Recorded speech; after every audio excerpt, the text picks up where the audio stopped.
Hello, we are streaming live. I'm Harry Wilmot, and this is my partner Kennedy Carey on the Harry Carey Show. Also, welcome to viewers on Audacity and SoundCloud. Okay, so to start it off today, we're just a podcast we're talking general sports, and today we're going to start it off with MLB. Ken, what do you think of the White Sox trade and what they got out of Robertson and Frazier and Cano? What Canley. Canley. Okay. Okay, I got a few thoughts on this. First of all, let's look at what the Sox gave up. They gave up Frazier, who's hitting 209.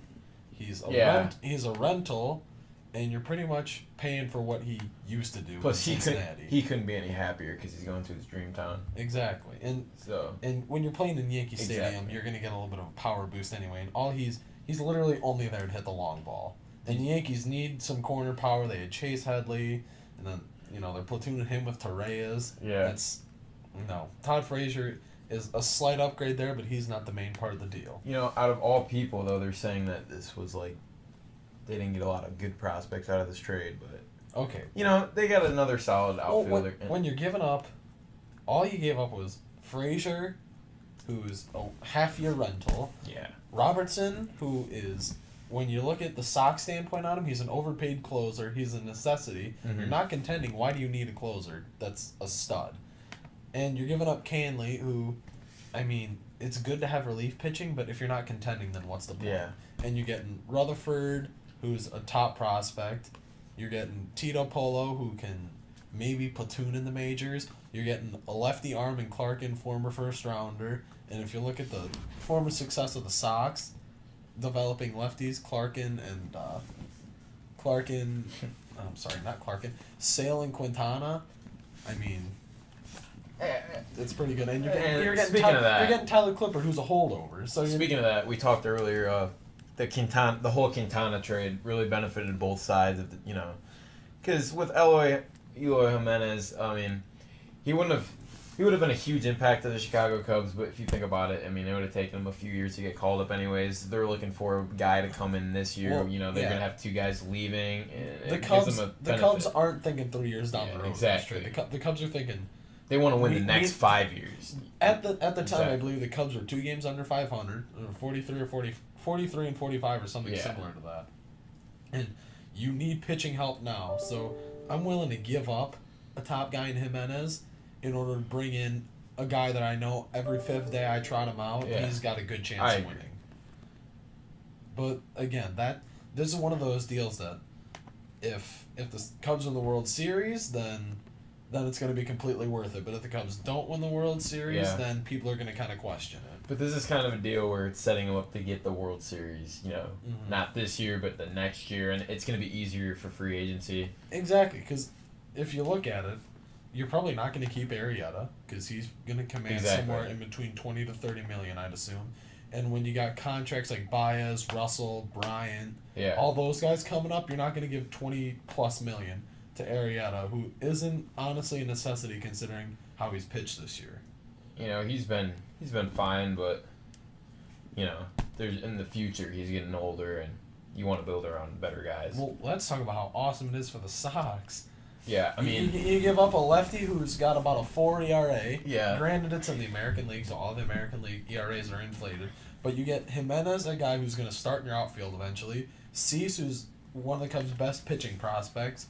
And the other 2 guys were fillers, but you're getting a stud in Jimenez, and you're getting Cease, and you've got 9 prospects in the top 100.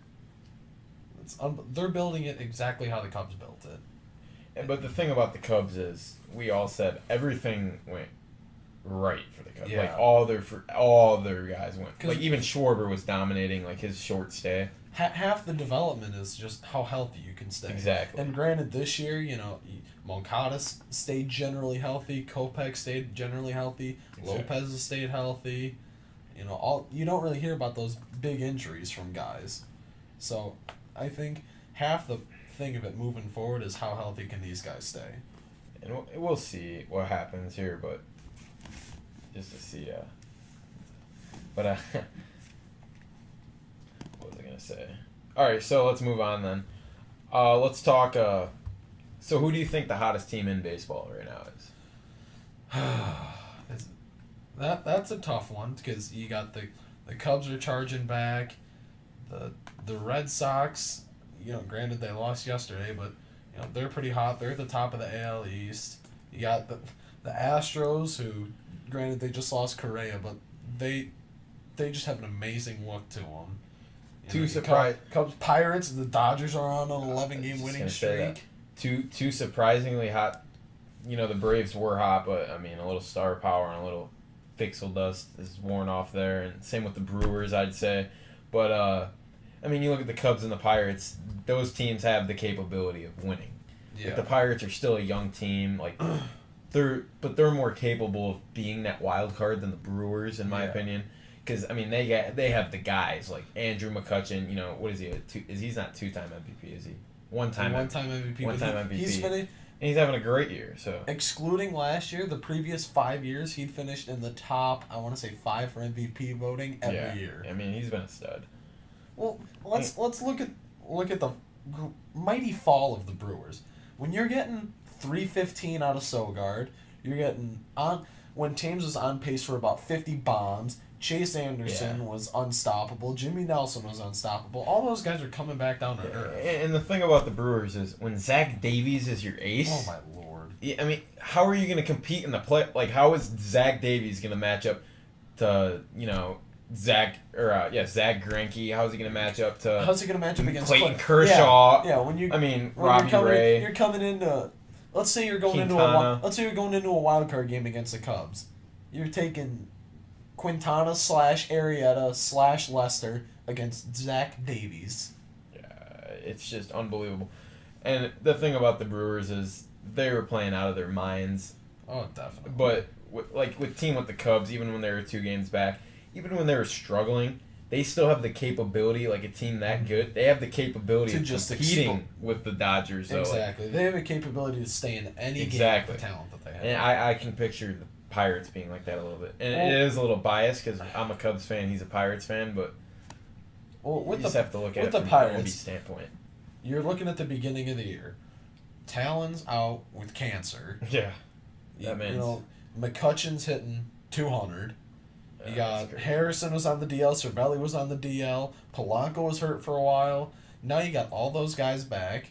You got a 1-2-3 of Cole, then Nova / Talon is your 2-3, and McCutchen's back up hitting 290. He's probably the hottest player in the past few months in baseball. Cervelli has a 364 OBP. Polanco's finally starting to get hot, homered again today. I mean, finally, once you start string together all these guys performing, and when you get everyone back and healthy, the Pirates have a solid roster, and they still have the likes of Austin Meadows in the wings, and still the likes of Will Craig in the wings, and even Glasnow, who's the top prospect. He's been awful, and we've still managed to somehow do this. And you got, I'm going to come out and say it boldly, the best reliever in baseball, Felipe Rivera with the bullpen. Best reliever in baseball. He's the lefty, right? Yeah, it's hard to He touched 103 last night. He's been the guy consistent. is unreal. Yeah, he's the biggest pretty good. all-star snub of all time. All right, we're going to move on and talk about the MLB pretenders and contenders a little past the All-Star break. Okay. All right, so, this is honestly a really good, they're good. They're a year ahead of schedule, I think, but how about the Minnesota Twins? Do you think they have a chance? No. Pretenders? No, they're big-time pretenders. I mean, their pitching staff's been okay. Barrios off the top of your head, name me one starter that isn't named Barrios. What's his name? Yeah, exactly. Okay. Exactly. The thing about the Twins, the Twins are a year ahead of schedule. Huge pretenders. They have a really good. I don't even like their minors. I like Byron Buxton. I think he's going to be a good player. Buxton has the potential to be good. I'll give you that. I mean, look at guys like Brian Dozier. He's like their. If you want to compare him to a veteran, like he's their veteran, their captain. Besides Sano, besides Sano and Dozier, I don't see a guy that I really love on this team. Eddie Rosario's giving you 285. Yeah, I mean, come on. Even Dozier only hitting 251 with 15 bombs. Yeah. Last year he was just so hyped. He had about 240 with 45 homers. I mean, come on, when you're getting a career year from Irvin Santana, Yeah. How can you expect to sustain that? Nonetheless, they're not going to win this year, and Santana's not going to help them down the road. Okay, we're going to move on to the NL, a team that we just recently talked about. The Milwaukee Brewers. No. Contenders or pretenders? No. Pretenders. I think. I couldn't agree more. When you look at the strength of the division right now, the Cubs are starting to surge. The Pirates are starting to surge. The Cardinals are staying in there. The Pirates have taken the last 3 games from the Brewers. Yeah. I mean, come on. 4. Is it 4? 4. They swept them 4 games. There you go. The Brewers have lost, 5 in a row? 6 in a row? Something like that. Something like that. But, again, all these guys are starting to come back down to earth. Shaw's actually playing pretty decent. I shouldn't say him. Taves is coming way back down to earth. The Brewers have lost. Hernan Perez. Have you even heard of Hernan Perez before this year? No. I mean, you haven't heard of half the guys on this Brewers team. Like Eric Sogard? Broxton. The journeyman? Broxton. I mean, when you're one of your best players in VR is hitting 212 with 10 home runs, I mean, come on. And their games that they lost, I mean, they were competitive games. They were close. Yeah, okay. The Pirates. That's the difference between a good team and a bad. Like, that's how you know they're pretenders. Like, if you can't close out the Philadelphia Phillies, and the you good teams find a way to pull out the win. Exactly. And granted, the Pirates had 2 or 3 ninth-inning wins, maybe 8th inning. Yeah. I know last night they scored 1 in the 9th and then 1 in the 10th or 11th to win. Oh yeah. I mean, when you're trying to win a division, you can't lose those close games, especially against guys in your division. And let's just say that the fans of the Brewers and like all these people that hype up the Brewers, those are the people that aren't real Brewers fans. Those are the people that are more anti-Cubs, anti-Pirates. They root against the other teams more than they root for their own team. And it goes the same way for, I'd say Cardinals fans root more against the Cubs, but the Cubs fans were like that too. So because all goes. The Brewers fans coming into this year thought, it's a rebuilding year again. Oh yeah. We've got Brinson, we've got Corey Ray in the minors. They weren't exactly expecting to win this year, but I think it just kind of happened. Okay, now let's talk about the Seattle Mariners. Do you think they'll have a chance to compete a little bit? The Mariners are a tricky one in the sense that I really like their roster. And you kind of have to. I mean, when you have guys like Paxton is having a career year, he's having his, come out year. I mean, he's been a stud lately. I mean, he just shut down the best, arguably the best hitting team in MLB this year, the Houston Astros. I mean, they're without their MVP right now, but when you go out there away and you shut down the Houston Astros to 1 run, I mean, that just shouts, wow, this kid's doing something right. I mean, what is he, 26, 24? Mm-hmm. I mean, Felix Hernandez, you get him healthy. I mean, that team can compete because AL is a weak pitching league. I mean, the American League, it's all about what you got hitting. You're gonna have great pitchers, but when Clayton Kershaw faces the likes of Andrew Benintendi, Hanley Ramirez, all those guys in the same lineup, all those ERAs are inflated. I think it's all about who can get you 6 solid innings, and then who can get you through 7, 8, 9. And when you look at the Mariners, they got Nick Vincent, Tony Zych, both of those guys are under a 3 ERA, and not to mention you got King Felix who's hurting, Hisashi Iwakuma, I think he's out for the year, but I mean, just look at the hitting. Yeah. I mean, Mitch Haniger. First of all, who saw that coming? The Gene Segura trade became the Mitch Haniger trade. You got Ben Gamble hitting 320. Nelson Cruz, who has the potential to hit it out every time. And Gene Segura, I don't know if it was last night or the night before, but he made 3 game-saving plays against the Astros. Gene Segura is unbelievable. All in the same inning. Gene Segura has been unbelievable, but that's a whole different story. So exactly. let's move it to the Rays and the Royals. Who gets that wild card spot? I feel like the Royals are more talented. But I honestly think it's a toss-up. Yeah, with the Rays, I honestly give them a chance to win that division. Like, with Boston, Boston's just been a team that's been overhyped the last few years. Well, I don't... that's where I disagree with you. The Rays have no chance of overtaking the Yankees. Maybe Boston, but no chance of honestly, I love the Yankees right now. I absolutely love them after this trade. Tell me who was a better 7th, 8th, 9th inning than David Robertson, Aroldis Chapman, Dylan Betances, / you can put Canley in there anyway. You can also argue that Betances and Chapman have been bad this year. Well, they haven't been dominating. Chapman is coming off of an injury, and I don't really care if Betances has been off a little bit. Betances is a stud. Look at his track record. Just tell me who has the better 7, 8, 9 than Betances, Robertson, Chapman, and or Canley. I'm just saying a paraplegic would love to walk as much as the hitters he faces. Bad joke. Okay, but you know what? I'll give it to you. The Rays are pretty decent. They've got they're exciting young team. They've got the likes of Jacob Farias come out of nowhere. Yeah. Corey Dickerson's having a good year. Logan Morrison's having a career year. Absolutely. You know, they've got Evan Longoria. Malik Smith has actually come on for him. I like him. All right, let's talk about Zeke. So what about Ezekiel Elliott just like sparks in your eyes? Like, for me, I just think, man, you're in the NFL. You just have to stay home, train, and play football, and you're going to be set for life. None of these guys understand that if you just keep your head down and stay out of trouble, then you're going to be all the better for it.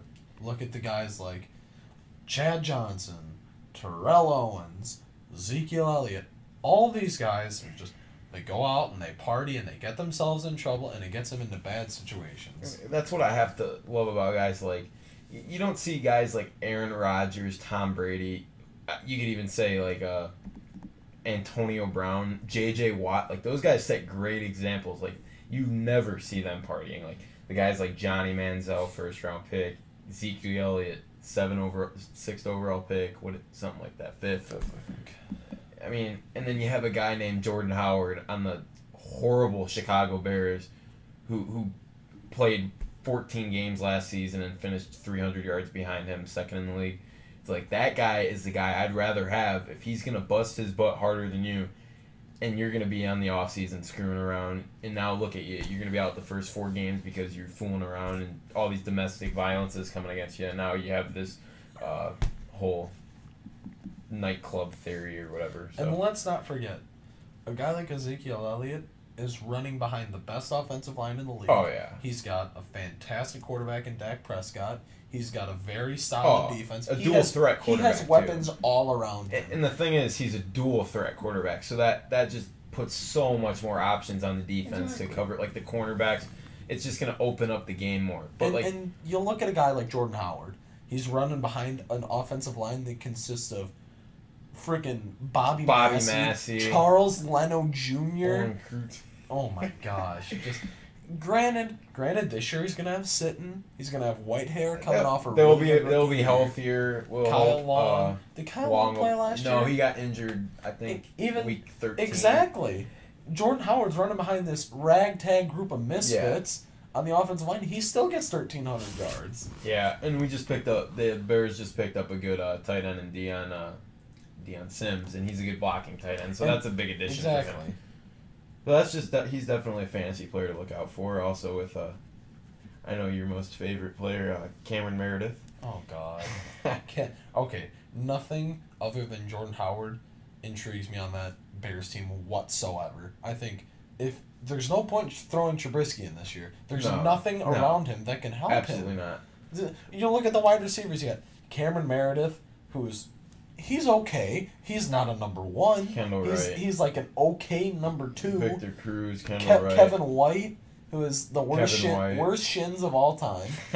Victor Cruz, who got cut. Freaking Josh Bellamy. Kendall Wright, they decided not to bring him back. Bellamy's fighting for a roster spot with Daniel Braverman. He was a decent second-year guy out of Western Michigan. He didn't really play though last year. He's okay. He was pretty much redshirted. He got practice squad. Yeah, I mean, he's a fun kid to watch. I mean, he's a player like Julian Edelman, so we'll see him he's one of those short white receivers that you play in the slot. Exactly. You know, that Wes Welker, Julian Edelman mold, the Danny Amendola. He's honestly a poor man's Danny Amendola. Yeah. Which you can't really get any poorer than that, but. Now, let's talk about emerging rookies and players you think that are going to really... who's going to come out this is one that I like. Okay. So, while he may not be necessarily unheralded because he was one of the most hyped up players in college football, but I feel like people have kind of forgotten just how potent he can be. Gosh. No. Deshaun? No. Deshaun? Watson? No. Adoree Jackson. Look at the game against Cal. Look at the Rose Bowl. Oh my lord. The guy can play offense and defense. Are you talking about the cornerback? Yes. Okay. Drafted by the Titans. Yeah. 17th overall. I mean, the Titans... The guy's a shutdown corner. He's got speed that can hang with anyone in the league. You can play him on offense. You can play him as a gadget player like Tyreek Hill. He's unbelievable. And that's the X factor that team really needs because they didn't really have that X factor. Exactly. And they won close games and they were a playoff contender until Mariota suffered that, broken leg. Yeah, I mean, huge injury. But the Titans, that division's very weak. I don't care what people are saying about Houston. I honestly, I don't see Houston coming back. Here's how I see it. Let me think. Okay, that division is the Texans, the Titans, the Colts. Oh yeah. And is it the Jags? Jaguars. Okay, a bunch of young Jags teams. suck. The Jags suck. They have some talent, but until they fix the offensive line, Bortles is going to be awful. The Jags are just a bunch of Jags. It's just They're just a bunch exactly. They're just a bunch of Jags. And until they fix that offensive line, the problem's going to spread out. The Colts have no offensive line. The Colts might be the worst talented team in football history, except Andrew Luck. They have nothing to protect Andrew Luck. They've got a few weapons for him. They've got T.Y. Hilton, T.Y. Hilton's a hit away from Dwayne Jarrell Allen. Freeman of dying. Exactly. So, I mean, you help the defense a little bit. The Texans have a vaunted defense. The Texans have a talented roster. Exactly. DeAndre Hopkins. I mean, they have some talented guys. What they absolutely need is the Texans need to hope that Savage can play well enough to bridge the gap between Watson, because I think Watson's going to be good, and Watson's got enough talent around him, even if he isn't that good his rookie year, to make him better. But I think the Titans run away with the division. Yeah, it will be fun to watch. I think it's going to come down to I believe they come. Do they play week 17? I don't know, but all I know is that let's get a look on that division is going to come down to the Texans and the Titans. Let's get a check on that. The Titans just have unbelievable young talent. I mean, look at the receiving core. You've got Corey Davis. Oh yeah. You've got the likes of Delaney Walker. You've got Taywan Taylor, who is a beast at Western Kentucky.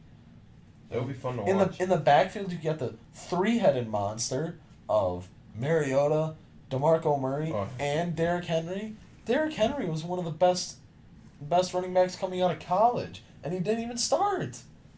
And he pretty much had a redshirt year. He didn't even take that many hits.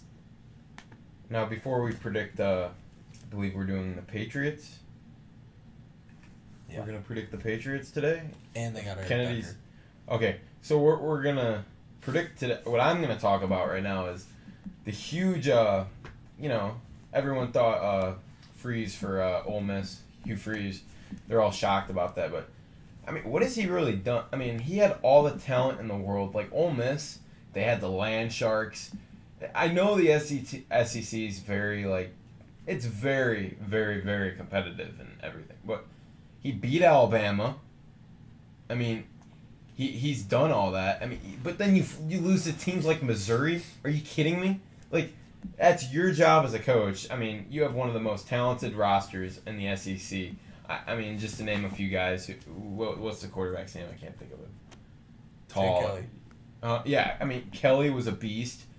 Coming off what? Laquan Treadwell. Yeah, Laquan Treadwell that year was unbelievable. Shoot. Who was the safety? Cody Pruitt. I mean, studs. He was one of the hardest hitters I've ever seen. They might have had Laramie Tunsil. They might have had one of the best front sevens in a long time in the SEC. Behind Evan Ingram. Yeah, I mean they were unbelievable, and let's just say that what did they lose to? They lost to a combined 6 points. What were they up? 30 points to Florida State? Something unbelievable. And then they lost to a true freshman. Like, that's why people are saying, okay, now I can understand why Freeze resigned. And he's gonna get a good job. He's a good coach, but he doesn't win the big games. Plus, I mean, how much talent does he really have left? I mean, and his recruiting has been down too. I mean, you look at guys like Georgia. I mean, they had the top recruit. I mean, they've got Jacob Eason, Isaac Nayuda. Nada, fine. Hey, Georgia alum here. Okay, so what Georgia is, the fact is when you have 3 true freshmen start last year in key situations, then your team's really young. And this year I think they got 7 5-stars, 4 5-stars, somewhere in there. Unbelievable class. And Nick Chubb. Oh yeah, and that's not even honestly, in my opinion, I think Sony Michel is just as good as Nick Chubb.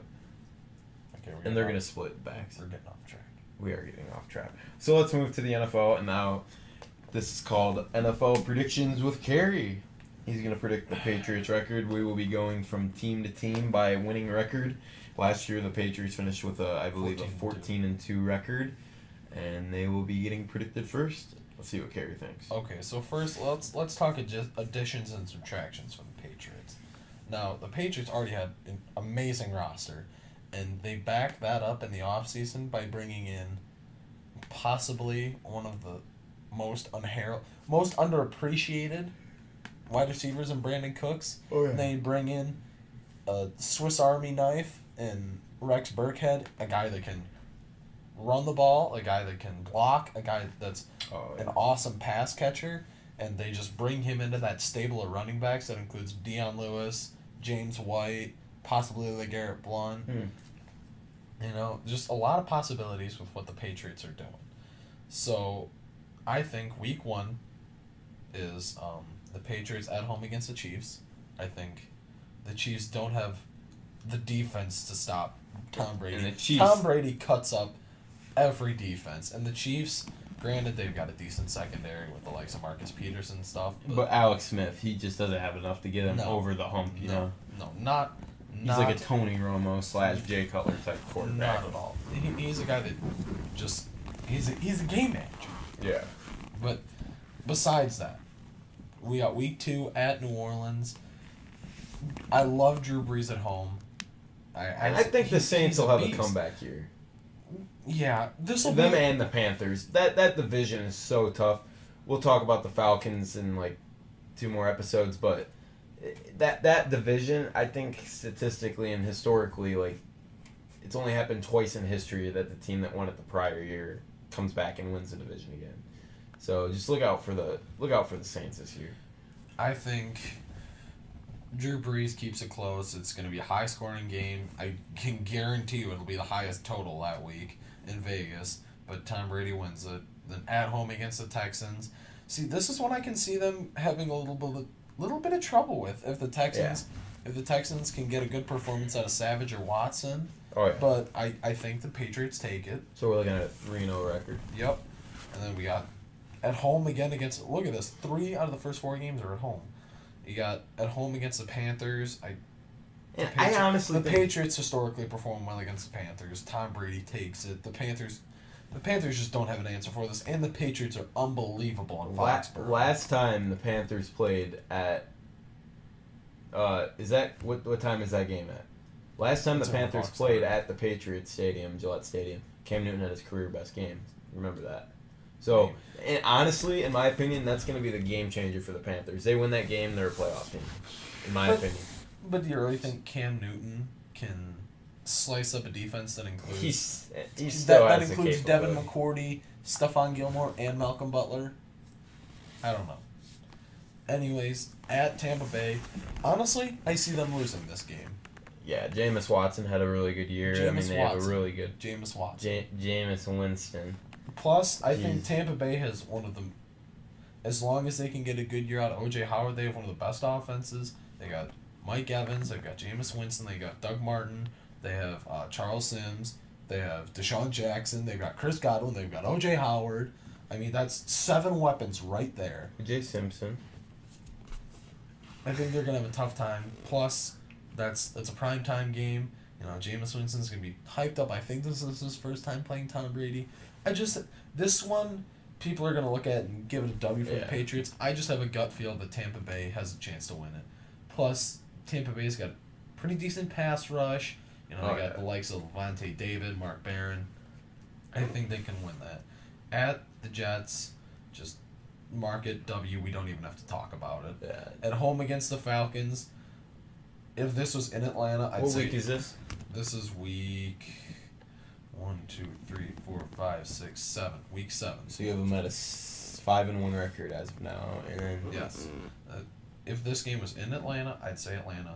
It's in Foxborough. I'm saying Patriots. But you have to think there's a little salt on the Atlantic coast there, you know. But I don't think there's salt in every game. And I'm gonna predict it now. I think Atlanta, they have a bad year. I think they go 8-8, suffer with injuries. It's just historical. There's never been a team in the NFL that loses the Super Bowl and gets back there like that easily. There's been like 3 teams to ever do it. I mean, the Buffalo Bills did it, but they never won a game. I mean, Denver came back 2 years later, won the Super Bowl. Let's just mark it off. It's a W for the Patriots. Yeah. 6-1. At home against the Chargers. The Chargers just don't have enough talent, I don't think. I think the Chargers will be better. They'll be better. Joey Bosa had a pretty good rookie season. They'll be better. Their front seven got a lot better. They'll be better, but are they the Patriots? No. The Patriots are just unbelievable. So that's what. If that game's in Los Angeles, that's a different story. Yeah. Because the West Coast team coming to the East is unbelievable. So that's 7-1. They come into the bye week at Denver. I see them losing this game again. Well, what happened last time they played in Denver? They lost. Von Miller wreaked havoc on Tom Brady. If Von Miller and the pass rush can get to Tom Brady again, they lose this game. Yeah, I just can't see Trevor Siemian blowing up the Patriots defense.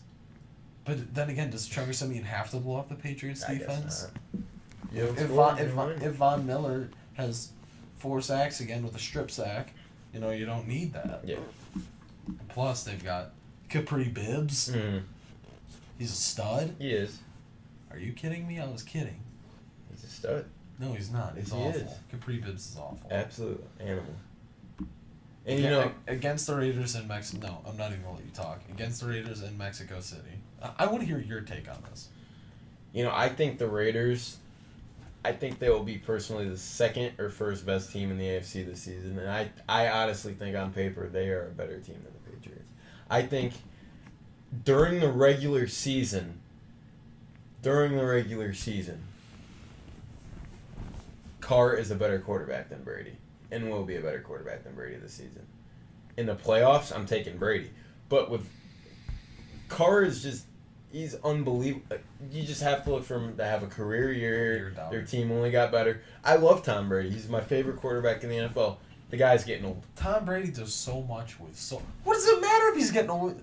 They've been saying Tom Brady's been getting old for 4 years. The thing is, the guy's 39. He wouldn't be human if he could play this game forever. It's gonna happen where he just won a Super Bowl. I know that. I mean, he had an unbelievable year. Peyton Manning won a Super Bowl in his worst career year. Yeah, but everyone knew that Peyton Manning sucked. Heck, Brock Osweiler played half the playoffs. Tom Brady was cutting up defense. He scored 37 in the AFC Championship game. How? We'll just see how it goes. I'm a firm believer, though, that Carr will get the job done in that game. And Carr's already 1-0 in Mexico. So, we'll see how that plays out. You expect the Patriots to lose 2 weeks in a row? Yeah, I mean, that's a favorable game for Oakland. I honestly. They're going to have adversity in the season. They're going to have an injury. They're going to have a running back that fumbles and Belichick benches. It's just the Patriots. And then it all comes together once they get the 2 or 1 seed. They get a bye. It's playoff time, then they're a new team. It's just how it is. There's always that time of the season where like, oh, it's so-and-so's year. It's a Steelers year. It's Oakland's year. But then in the playoffs, here comes Santa Claus. Okay, to get back on track, I think this game is literally, would you rather have Tom Brady or would you rather have Derek Carr? And I'd rather have Tom Brady. So there we go. That's what, 8-2? 8-2. Then you got at home against the Dolphins. It's not even a conversation. The Dolphins will be good this year. It's not even a conversation. They will be a playoff 9-2. At Buffalo. That's a win. Undoubtedly. That's a win. Undoubtedly. 10-2.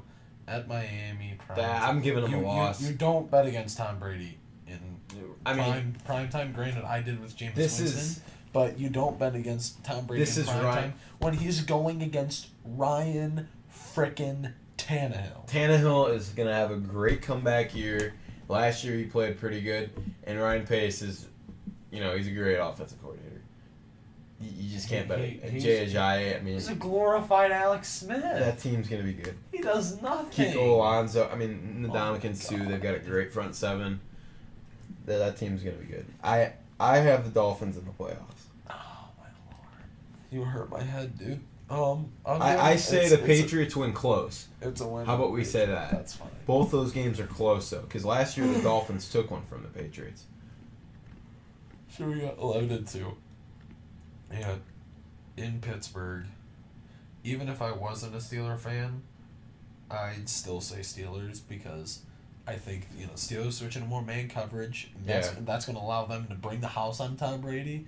And when you bring the house on Tom Brady, that's when he crumbles. Just look at the AFC. 2 years ago, AFC Championship game against Denver. And even against the Buffalo Bills when their front seven was really stacked with Rob Ryan, I think 2 years ago. They don't destroy Tom Brady. Brady fits. He had one of his worst career games. And I know that very well because I was in the fantasy championship that game. Oh, God. And you know Tom Brady? Yeah, I did have Tom Brady. Because that was the year he had not suspension, the year before that. Oh, Deflategate? Yeah, the Deflategate, where they didn't know if he would be suspended, and they said they took it away before the season. That was the year I had. So, anyways, 11-3, lost to the Steelers. And then they close out the season. Home against Buffalo, home against New York. That was ridiculous. The 2 wins. So there you go. 13, so we're going 13-3. Probably the best in the division. Let's give them Let's give them the AFC Championship. Yep. Well, there it is. They get to the AFC Championship. I don't know what happens when they get there, honestly. And before we end our podcast today, we're gonna talk a little, since we want to stay worldwide sports, and we want to stay, around the whole area, so we're not just pleasing baseball and football fans. Let's talk basketball. Do you think anyone can compete with the Warriors now? Is it going to be a harder route for them to get to the finals, or do you think the Cavs are going to be just as dominant, or can you see the Celtics taking it from them? I think it's the Warriors, and then a lot of teams that are kind of close, but it's the. Tell me how Isaiah Thomas, Gordon Hayward, and then Al Horford, with the mix of Jason Tatum, Jaylen Brown, and Jay Crowder, compete with Kevin Durant, Klay Thompson, Steph Curry, and Draymond Green. No one does it, and the Cavs didn't do anything to get better. Yeah. Granted, neither did the Warriors, but the Warriors did get better. The Warriors were the ones. They got Swaggy P. Nick Young. He's a great shooter. 3-point shooter, Lakers. I'm going to act like you didn't just say that. He's going to be their sixth man. No, he's not. He's going to be their seventh. Really? He's going to play over Patrick McCaw? Yes. No, he's not. Nick Young will get a lot. Nick Young sucks. He was a good... I was a Laker fan. I know it. I am a Laker fan. It's a bigger pickup. I hate Nick Young. It's a big pickup. He is a locker room cancer. It's a good pickup for the team. The Warriors didn't need him. It fits their agenda. How? All they're doing... Well, you can't tell me they don't have a loudmouth. They have the biggest loudmouth in sports history. Draymond Green. / dirtiest player. I'm putting my glasses on because I don't even want to see this topic right now. Just the only team... And it's not going to be easy to get there because now they're going to go through teams like the Spurs. And the Spurs were their best competition, arguably, last year before Leonard. Okay, and I hate the Warriors, so I'm just going to come out and say it. The Spurs would have beat them if they had Kawhi. But that's not the point. If they had Kawhi and Tony Parker, the point is, they would have won. They have the chance now of playing the Rockets and the Spurs.